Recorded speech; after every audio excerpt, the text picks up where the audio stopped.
Welcome to this week's Church Pulse Weekly. It's Carey here, and hey, happy first anniversary! It's sort of one of those weird things because we started this right in the midst of a pandemic, but we are a year through it, and you are a year through it. And every week for the last year now, we've been able to bring you leaders who are in the middle of this crisis with you, and we have been all over the place. So as you know, this is something that I do along with the Barna Group, and we want to celebrate by getting in your corner. So today and again on the next episode, we have a long, wide-ranging conversation with Rick Warren. Rick is one of those people who needs no introduction. He is the founding pastor, lead pastor of Saddleback Church, has written books that have sold millions of copies, including Purpose-Driven Church and Purpose-Driven Life and many others. And Rick, David, and I go all over the place this week and next week. But here's what we want to do for you as leaders, because it's been a really hard year. So we celebrate milestones by trying to bless you. And so here's what we're going to do. We got a big giveaway. It's happening on social. So I would love for you to go right now onto Instagram and follow the Barna Group. You'll just find the Barna Group on Instagram, or you can follow me as well, Carey Nieuwhof, on Instagram. So easy to spell. And here's what we're going to do. We're going to give away a copy of my book. My wife, Tony, has a brand new book. We're giving that away. We're giving away a course of mine, the 30-Day Pivot, giving away Faith for Exiles, David's book, Making Resilient Disciples course, giving that one away.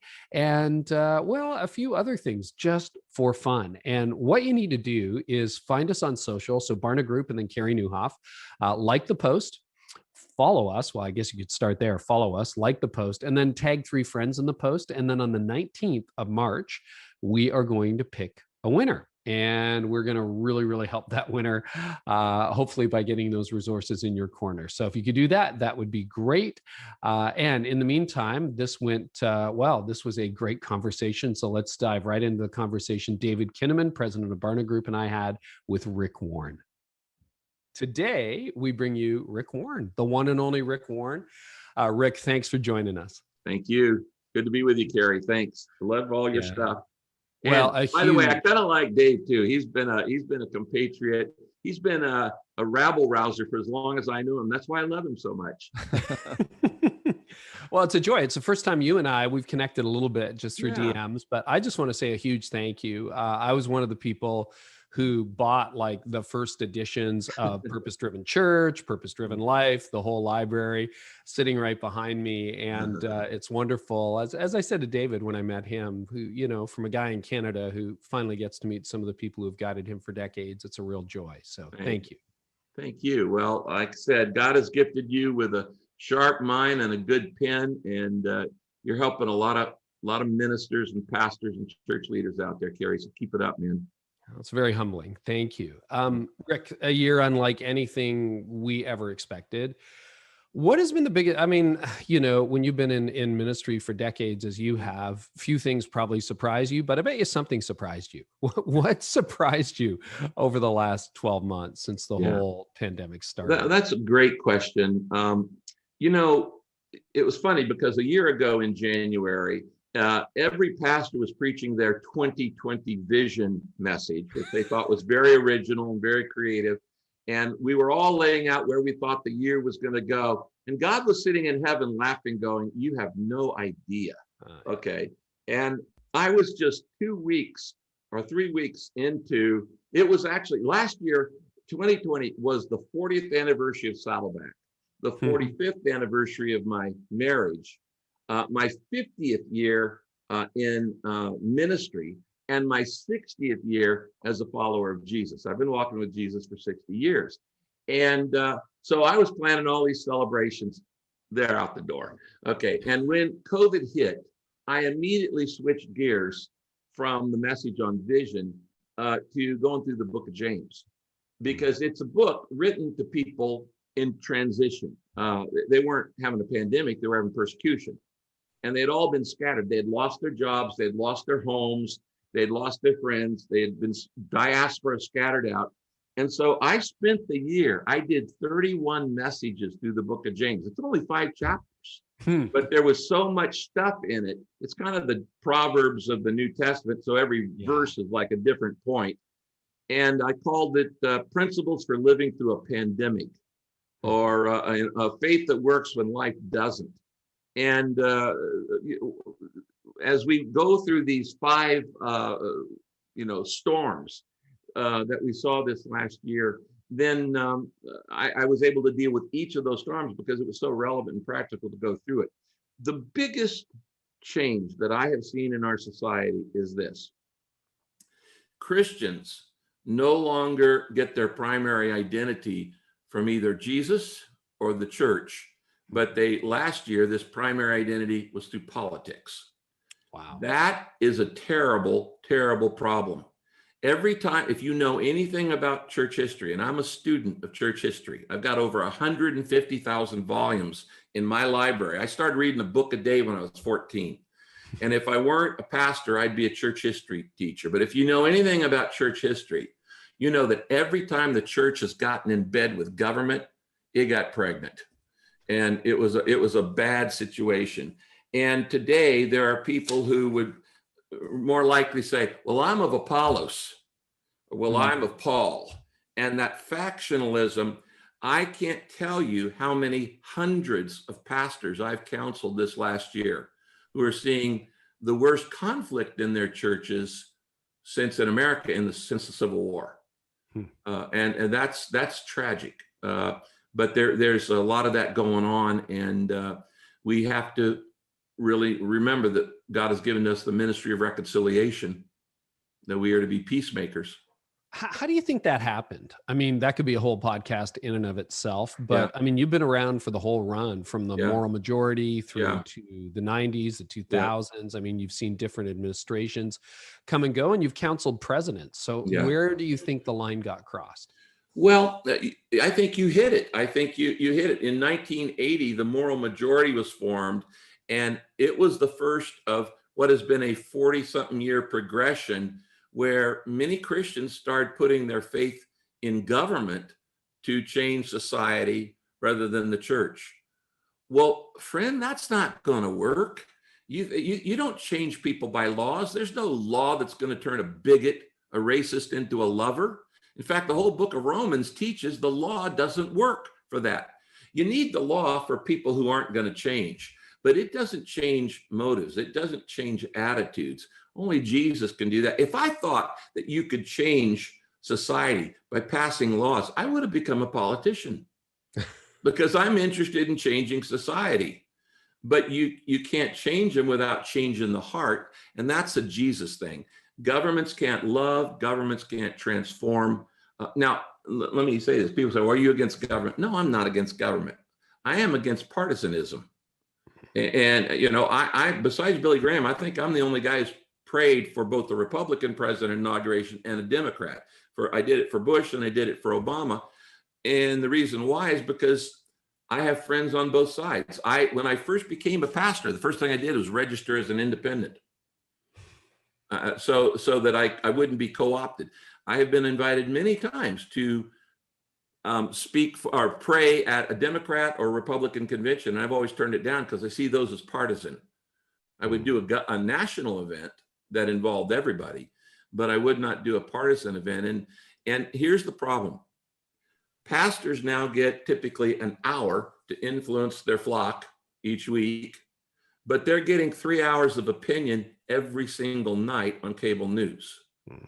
Okay, you're not going to win against that. Okay, there is no news station anymore. They're not news. They're 3 hours of opinion. And the other night, I decided that I was going to watch the opposing channels and just compare. And so I taped one. I watched 2 hours of one well-known channel, and it was all stereotyping and negativism and attacking and belittling, and they're the enemy. And then I watched the other one, and it was the same thing, just on the other side. And they were both opinionated. Years ago, I think this is the 80s, Jerry Falwell Sr. invited me to come preach and do a seminar at Liberty. And so he's in a suit and I'm in a Hawaiian shirt, but for that day, I showed up in a suit and he wore a Hawaiian shirt, which was hilarious because it was okay to be cool to wear it in the 80s. But anyway, we're sitting for dinner afterwards, and And I said, Jerry, you've raised an awful lot of money. What did you do? He said, the quickest way to raise money is get an enemy. And I thought, wow, that and networks are doing that now. They're raising money by belittling the other side. You can count, that's not new, but it's gotten more bitter. I mean, politics has always been, they speak about it in apocalyptic terms. In other words, if the other guy wins, the world's going to end. That's as long as we've ever heard. If the other guy wins, it's going to end. Well, I've done a study of read through the Gospels hundreds of times, and I can only find 2 political statements of Jesus. Somebody asked me the other day in an interview, what did Jesus say about politics? I said, almost nothing. Okay, almost nothing. And I said, the 2 things he said were, number 1, give to Caesar the things that are Caesar's, and give to God the things that are God. Okay, pay your taxes. There's nothing in scripture that says taxes should be higher or lower, so don't try to make a case out of it. All right. But the second thing is when he was asked a political question by Paul, he said, well, my kingdom is not of this world. If it were, my servants would fight. This is not our fight. This is not our fight. There are moral issues. We have a fight, but it's not a political fight. And we also use different weapons than the world does, as Paul says.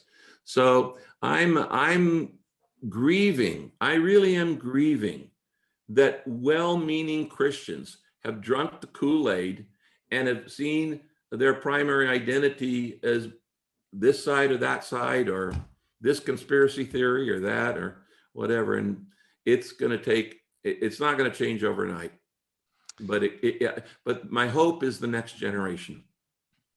Some of the research we've just finished up asking pastors about some of their concerns and challenges shows that 3 out of 4 Protestant leaders say they're concerned about Christian nationalism in our nation right now. 1 in 4 say that they're not, which is an interesting thing. I'd love you to sort of speak to that. And how would you recommend leaders think about discipling when it comes to politics, given sort of the challenges that you've recognized, like the influence of the digital space and media is so profound today. How do we take the venom out of our veins and really exude the kind of Christian discipleship that we need? Well, you've asked multiple questions there, but Dave, is typical. You're on the money, and because you used the word discipleship. It's all of these issues are discipleship issues. Racism is a discipleship issue. Financial overspending is a discipleship issue. Political stereotyping, bias is a discipleship issue. Every one of these show our failure to disciple people as they should be brought into the full measure of Christ's likeness. And so you have to teach your way out of every problem. You have to teach your way out of every problem, and you just plant seeds and you keep doing. In a lot of these, though, particularly the key, for instance, I believe the answer to racism is storytelling. When you hear people's stories, it changes people. For instance, this last year, we're a multicultural church. As I said, we speak 168 languages, but I'm sure there's still racism in our members in our church. I'm sure of that, because churches are made up of human beings. And if they don't have racism, which John Perkins is a dear friend, he said, I don't even use that word because it's like the N word for white people. And he's, you just stereotype them. So, but everybody has preferences and everybody has biases and everybody has fears. So this last year, when Ahmaud Arbery died and when George Floyd died, and that whole run of young Black men were being murdered. And Breonna Taylor, that's exactly right. Our church went and marched, but here's the interesting thing. The first thing I did is I brought all my African-American staff together on a Zoom call. And I said, okay, guys, I need you to be gut level with me. And I need you to know what you're feeling about all this that's going on. And I need you to tell me instances of where you felt demeaned or belittled or not even just appreciated, not about 10 years ago, but in our church right now. right now? Where have you seen vestiges of this in our church? And again, we could do a whole session just on this one. That meeting lasted 2.5 hours. It was excruciatingly painful, but it was beautiful. It was real. It was authentic. We wept together. We shared together. It was true koinonia. There was healing, but it was tough. And so then I said, okay, at the end, I said, guys, now I need you to take another step of courage. You did it with me, but I'm a pretty safe guy. I need you to share everything you just shared with our entire staff. We were having staff meetings every day on Zoom to hold everybody together in the early days of COVID. Then we went to 2 times a week. And then in the fall this year, we went to once a week. But in that time, we were still doing multiple days. And so we brought them on. I've got 500 staff. And so they're all on Zoom and they shared their stories. And what happened was what I expected to happen. It broke the hearts of everybody else. It broke everybody's heart. And they were going, I had no idea. And my elders, I invited the elders to be on those calls. One guy, John, who's a black guy, who's one of my pastors of a church, one of our campuses. He said, you know, Rick, a while back, I was up at Universal Studios and we were, just hanging out. I was hanging out with 4 or 5 black guys and we were standing in front of a restaurant there on City Walk. And the owner evidently didn't like it. And he called the cops on us. The police came over and arrested us for loitering. Now, do you think it would have been that happened if it was 5 white guys or 6 white guys? And he said they put cuffs on us and started marching us in front of everybody over to the police station. And I said, my cuffs are a little tight. Can you loosen them? And the guy hit me on the head, knocked my cap off and said, just shut up and be quiet.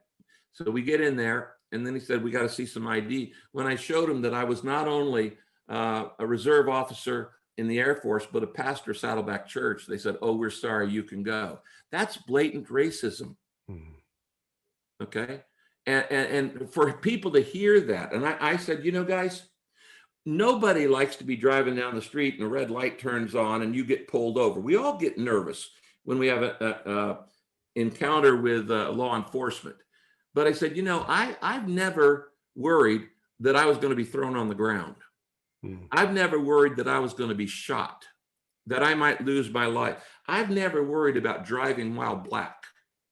And so we need to learn these kind of things. Well, then the elders came on and they repented publicly and said, one of my elders said, AC, who's my pastor of Saddleback, LA, black guy, AC, I've known you for 15 years. Not one time have we talked about race.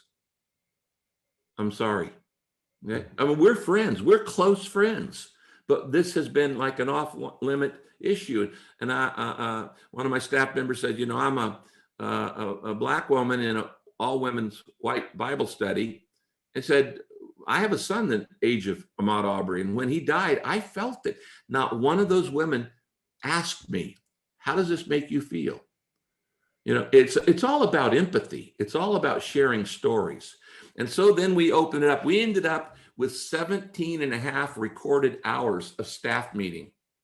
Wow. Over 7 different staff meetings, just about sharing about racial pain. And of course, I've got Asians and I've got Vietnamese and Middle Eastern and all this. And that was very powerful. Then the next thing I did is I did an online Zoom for all the black members of Saddleback Church. And I had them all, and I said, and I did the exact thing. I need you to tell me your stories. Where are you feeling bias or slighted or insensitivity or whatever? And again, it was tough, but it was beautiful. And I've done a second one since then. And then the other thing I did was I did a call for police officers, law enforcement in our church. And I brought them all on. And I knew that was going to be the toughest of all, because there is a line of defending everything because we feel like we're under attack all the time anyway. And I challenged them, and some of them didn't like what I said. Most of them said, you're right, Pastor. We have seen racism in our midst, but others just wouldn't go there. but I wouldn't back down on it. I just said, guys, I love you, but you're not going to have the respect until you stop being silent when something happens. Yeah. I'm so glad you raised that, Rick. And one of the topics that we've navigated on this podcast over the last year has been pastors are actually, according to Barna data, are showing a little more reluctance to talk about racial injustice than they were pre-pandemic, largely because of what you said earlier. Well, there's some issues. One of them is racism, but the other is, Rick, it's just too difficult. Like it's so conflicted and people get mad. And I have elders who are arguing with me and members who say they're going to leave, or that this is just politics. It's politics 201 in a different guise. What would you say to those leaders who would say, I'd love to be able to do what you did, but there's just so much flack and tension, Rick? What would you say to them? Well, the only way, you can't speak the truth until you have trust. Leadership is built on trust. If people don't trust you, they're not going to follow you. So your credibility is the most important thing. Before you can give people the truth, you got to show them that you love them. Okay. Yeah. Trust is built on feeling like that guy loves me. That guy loves me. He loves me warts and all. He's not going to walk out on me. He's going to be a pastor. He's going to be patient with me. He's going to shepherd and care. And so I was able to do those things because I have a long track record of loving people. Mm-hmm. My people know that I love them. They know I genuinely love them. That I've given 41 years of my life, laying down my life for the sheep. You can fake love for a couple years. You can't fake it for 41. Either people figure out you either mean it or you don't. Mm-hmm. And so I would say before you start with a controversial issue, you need to put some credits in your pocket by building love and showing respect and listening. You listen to them, and then they'll listen to you. That's an important first step. One of the things, being largely California based, most of your people would be in California. You've had some of the tightest restrictions in the nation over the last year. So in-person reopening hasn't really been a strong possibility for you. So you've led a virtual staff, virtual teams, virtual church, virtual locations. What are you learning about that dynamic over the last year? What is good? What has to change? And because so many people, I think you're right. You've already hinted at this, Rick, that you're like, there are people who say, well, we lost that hour on Sunday. Until we get it back, there's not much we can do. Yeah. And no, you've got 4 other purposes to work on that you could be working on. You may not be able to have group worship, but you can do a lot of other stuff. Saddleback may be the only church in America that has more people in small groups than on the weekend. Mm-hmm. We had, when we started this year, we had over 6,000 small groups.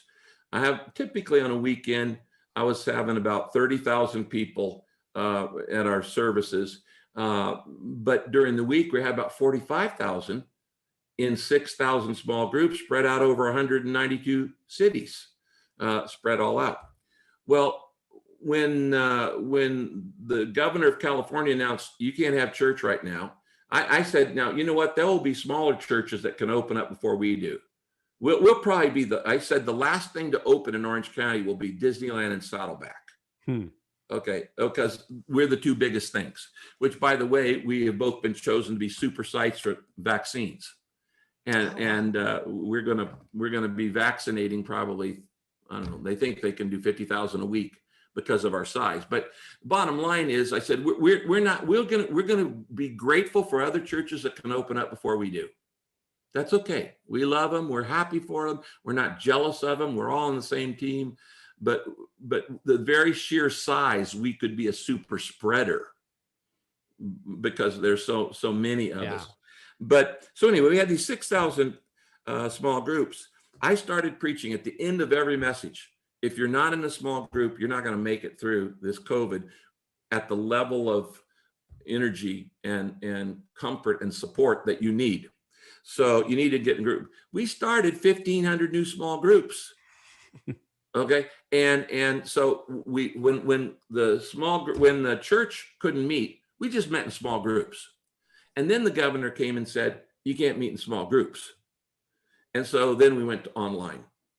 And we've been doing online since. Now, there are some groups that are doing online, but then they also go meet outside. Okay. And they'll do like that. So we're letting them do that. The future, here's one of the things we know. God's in control. He wasn't surprised by this. He's not worried about his church. The church has survived every dictator, every war, every pandemic. In fact, most people don't know this, that the reason Christianity spread so greatly were the two great pandemics of the 2nd and 3rd century. There was the Augustinian pandemic and there was the Cyprian pandemic. And both of those, when there were plagues that came into the Roman Empire, people began to flee the cities in masses because they didn't know about germs or viruses. And they just thought maybe it's the urban area that's killing us. So millions of people began to leave. It was at that point Christians began to move into the city to care for the dying. They moved into the urban areas to care for the dying. And in inventing a new way of caring for the dying and showing hospitality, they invented what became the hospital. Most people don't know this. We invented the hospital, not government, not business. The Christians' church invented the hospital. That's why most of them say St. Mary's, St. Mark's, St. Matthew's, more than anything. Why? Twice in scripture, it says Jesus went into every village preaching, teaching, and healing. 1/3 of his ministry was healthcare. He didn't just care about the mind or the body. He cared about the soul, all three. We don't want to just get people into heaven. We want to educate them. That's why when people say, are you pro-life? I say, no, I'm not pro-life. I'm whole life. Okay. I want that little girl to be born, but I also want her to get an education, to not be abused, to not be mistreated, to have equal rights. I want her to grow up and be what God wants her to be. So the bottom line on this was that in healthcare, since Christians have a history of preaching, teaching, and healing, you go into any country in the world, the first school, the first higher education, and the first hospital, every one of them were started by missionaries. Every single one of them around the world. We know more about education and healthcare than anybody, so we don't have to back down. But going back to your question, we are in a transition, and what everybody's used to Zoom now. Right. This is going to open up enormous opportunities. Every time God's word has been put in a new technology, revival has come as a result. When Gutenberg invented the printing press, God didn't give us the printing press for pornography. He gave it to us to spread the word. And the Bible, obviously, was the first thing that was printed. God's word was printed. What most people don't know is that 50 years later, we had the Reformation because of the printing press. It wouldn't have ever happened without the printing press. Most people don't know that Luther, every 2 weeks, wrote a new tract. And then they would mass print them and produce them, and they flooded Europe with his tracts. That's how the Reformation happened. It wouldn't have happened without the technology. Every time we got the telephone, then we got the radio, then we got TV, then we got the internet. Now we're showing a way to use the internet in Zoom and apps and all kinds of ways, which allow me to sit here, talk to you guys today, and this afternoon talk to a group of pastors in Europe, and tomorrow morning talk to a group of pastors in Asia or wherever. And so while there's a real downside to social media, there's a real upside to the fact that this pandemic made an awful lot of Christians tech users. Yeah.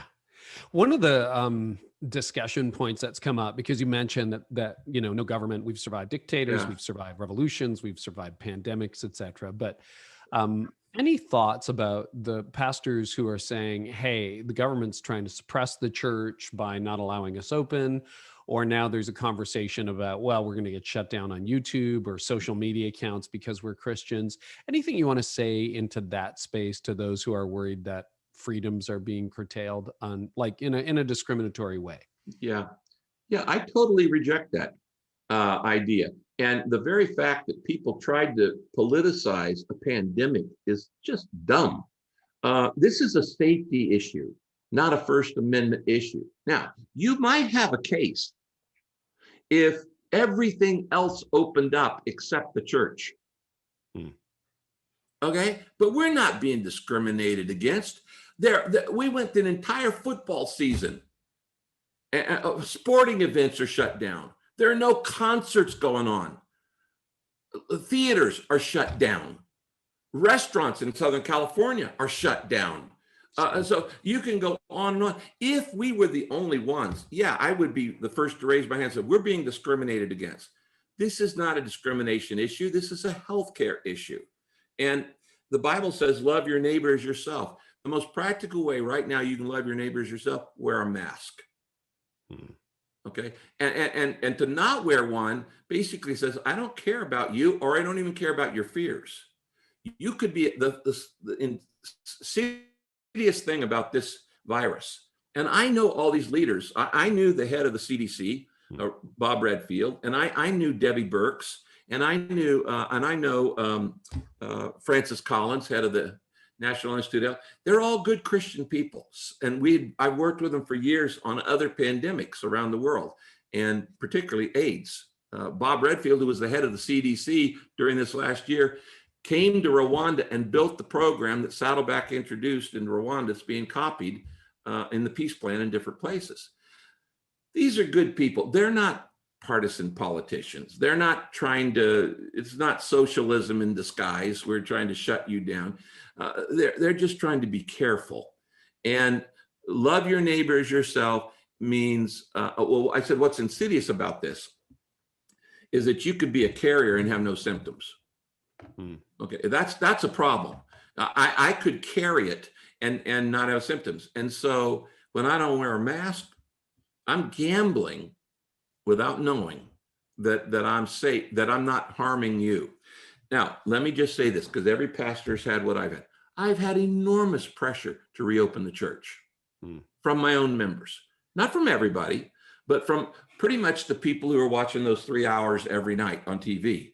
Okay. And they're pressuring, why aren't we reopening? Why aren't we reopening? And I'm going, wait a minute, we're winning more people to Christ than ever before. We got more people in groups than ever before. We've got a great ministry to seekers out there in through food. All these different things are going on. What are your problem? What's the problem? We baptize more people. But when they say the pressure's on, I say this. As a pastor, God has called me not just to feed the flock, but to protect it.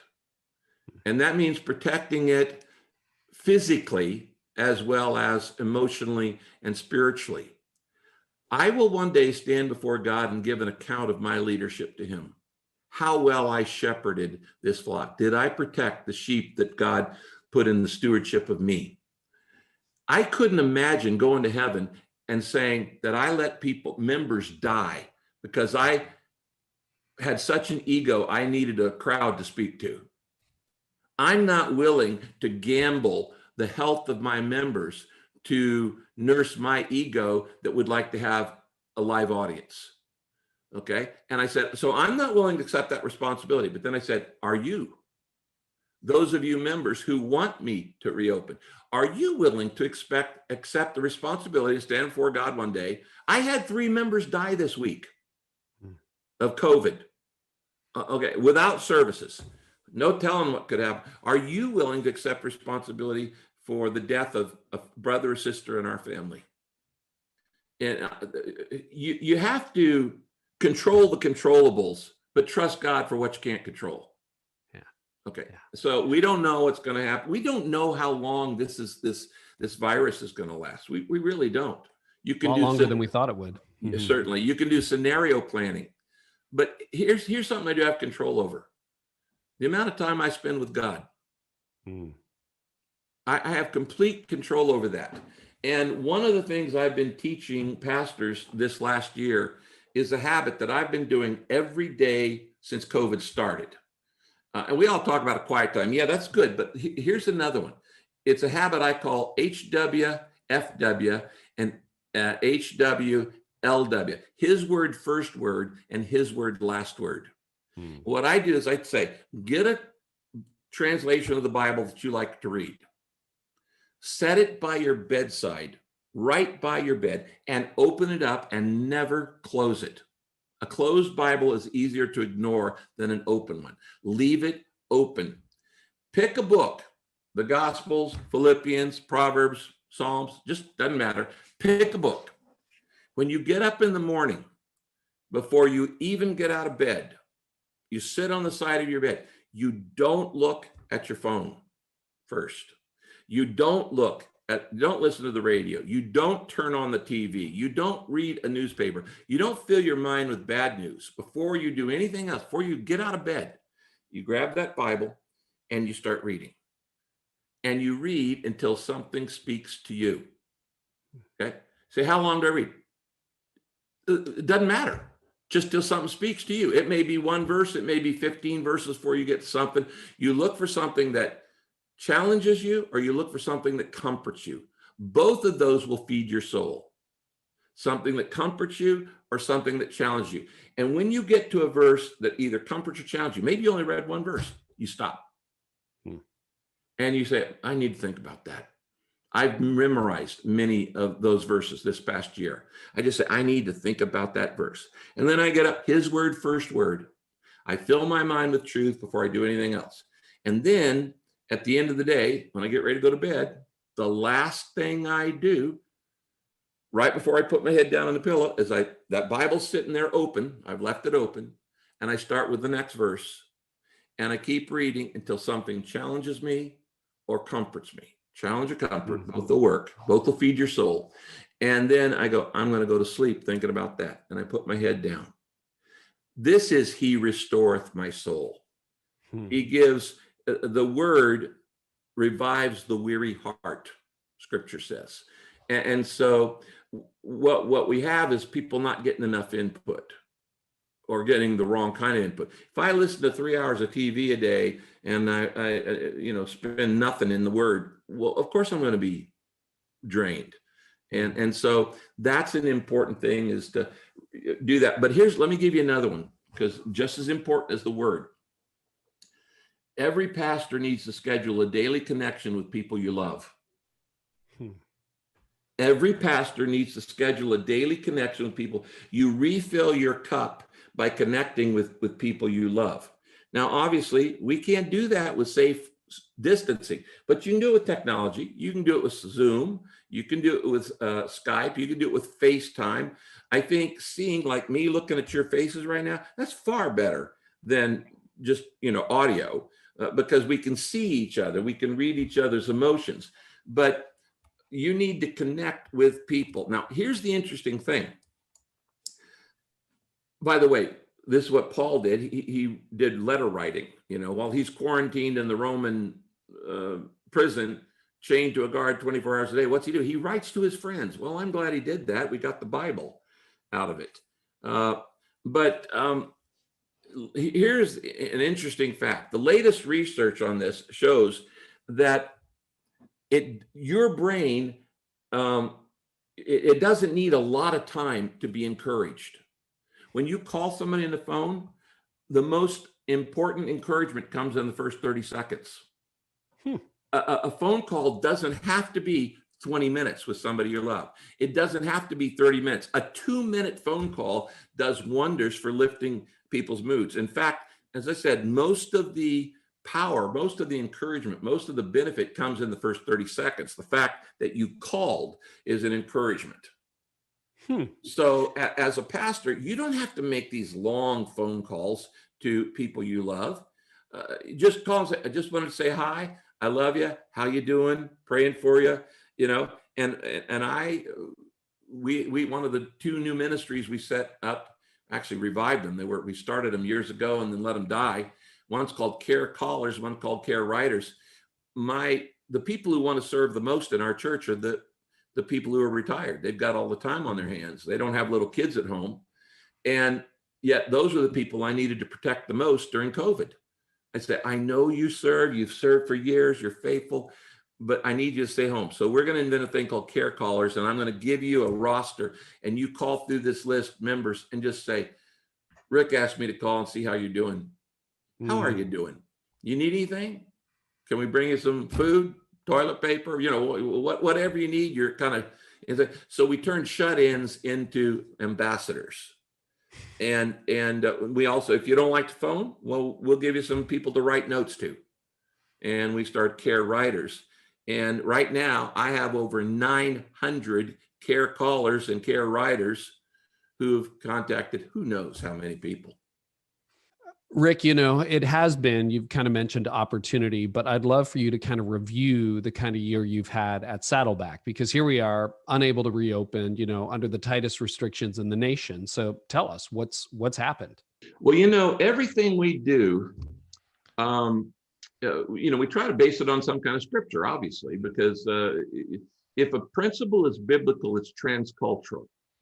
That means it'll work anywhere. American methods only work in America. German methods work in Germany. Japanese methods work in Japan. But if you get a biblical principle, it's transcultural. You can use it anywhere. And everything that we do at Saddleback is actually based on a number of principles, but one of them is the principle of the parable of the sower. And in that, Jesus is unlocking for us a very important truth for ministry. You guys have all taught this, that, the four soils represent four hearts. Right. And, the shallow soil is the shallow heart. The hard soil is the resistant heart. The soil with weeds is the busy, preoccupied heart, and the good soil is the good heart. If that is true, and of course it is because Jesus preached it, then at any given moment in your life, 3 out of 4 people aren't open to what you want to share. Oh, wow.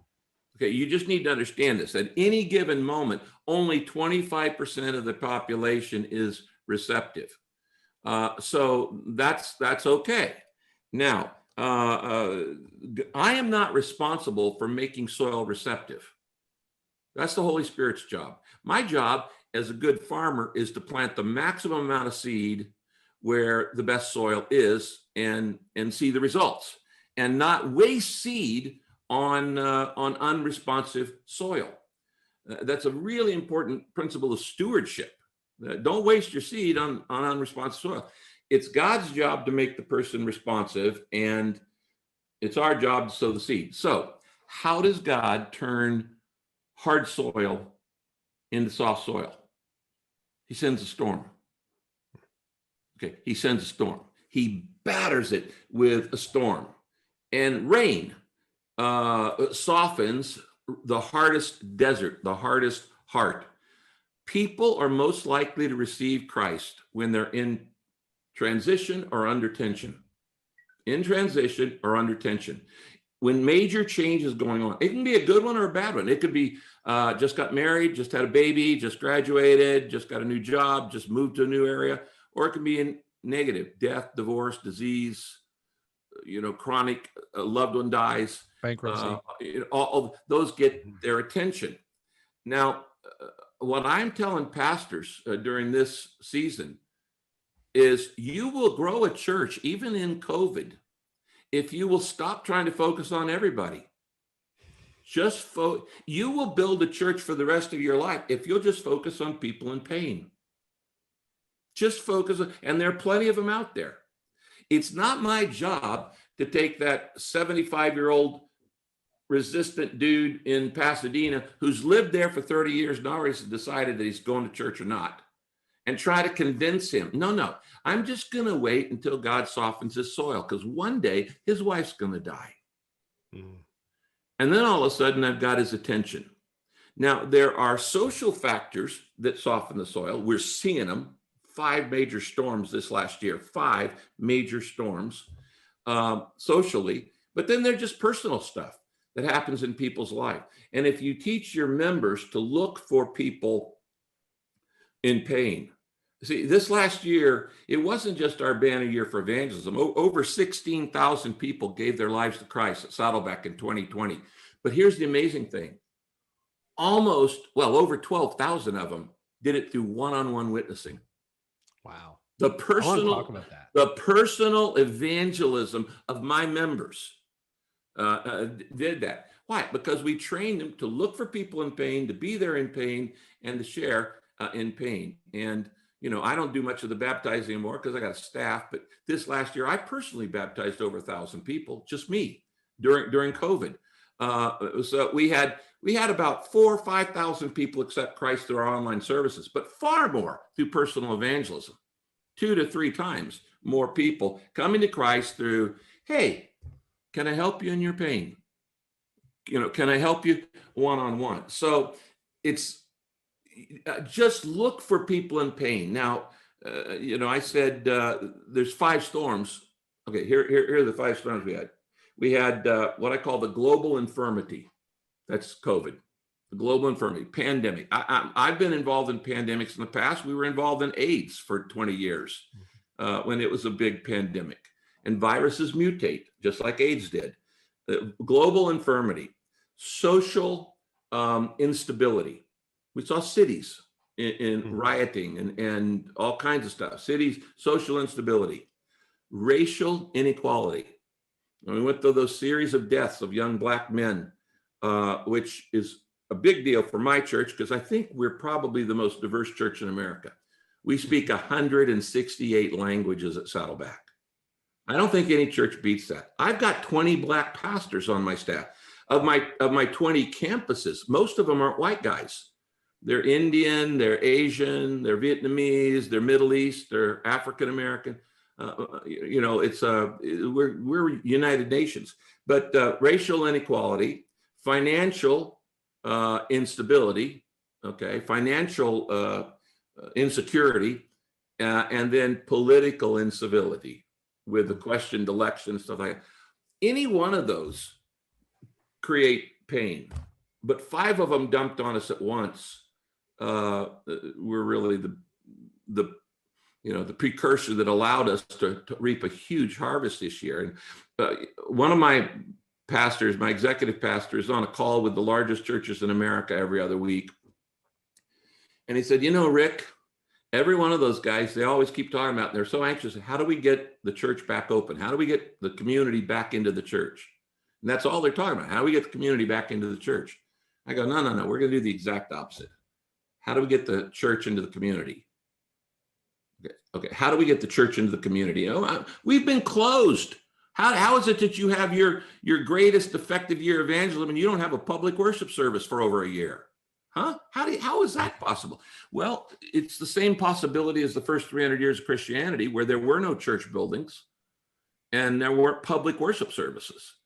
And yet it was the greatest period of growth in the church. You get the church into the community. So we made a list early on of, I said, let's make a list of the 10 deepest needs in society right now, based on these things. And then we'll just go start new ministries for them. The first one was food. People, a lot of people were living hand to mouth. They lose their job. They needed food. And Saddleback has 3 food pantries. We typically, on a typical month, feed a couple thousand families a month that are out of work. But the first month, last March, we fed 45,000 the first month. And so I go, this isn't going to work. We got to invent a new way to do food banks.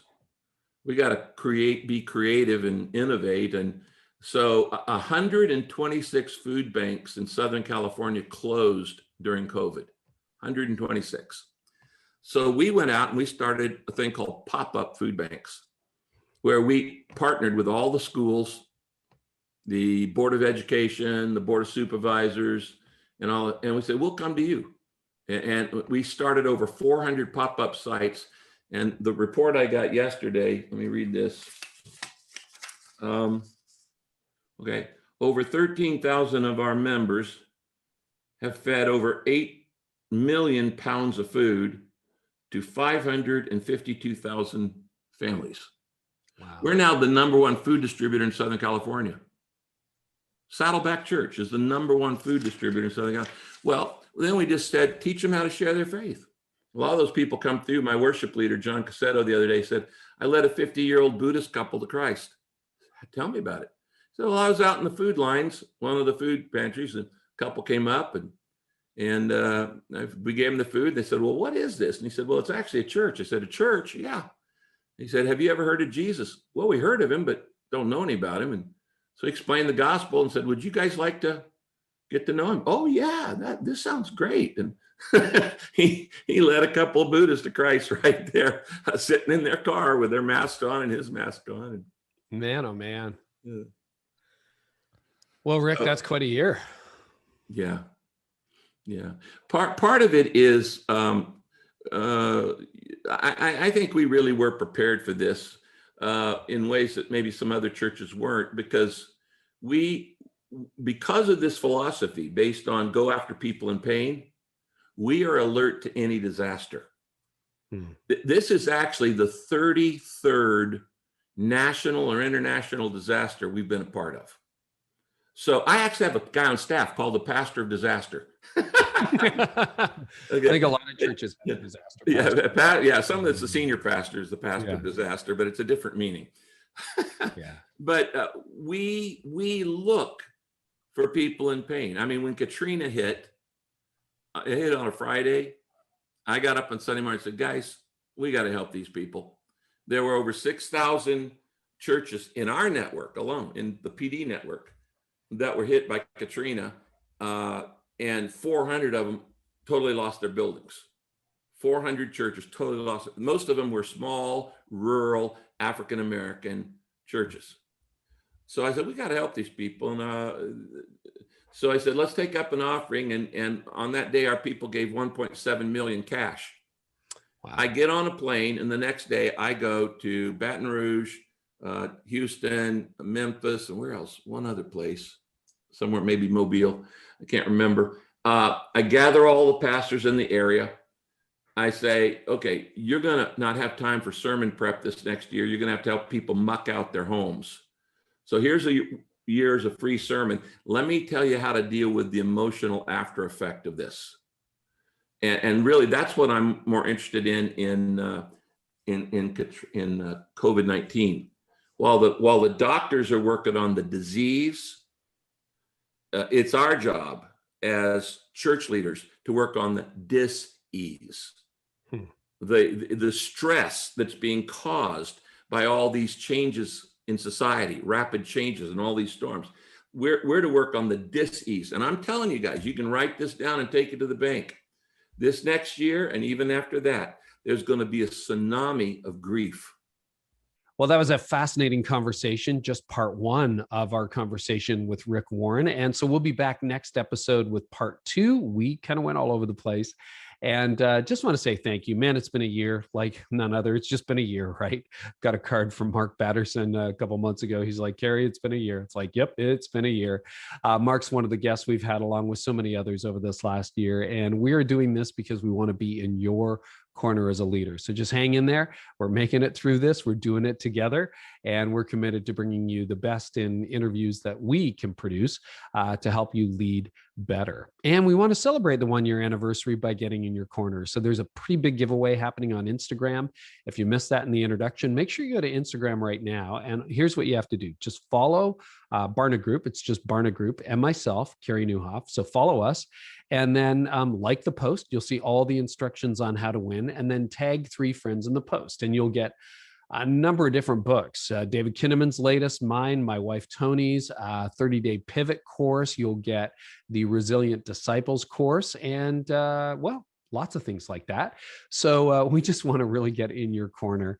And thank you so much for listening. We're back soon with a fresh episode, part 2 of Rick Warren's conversation.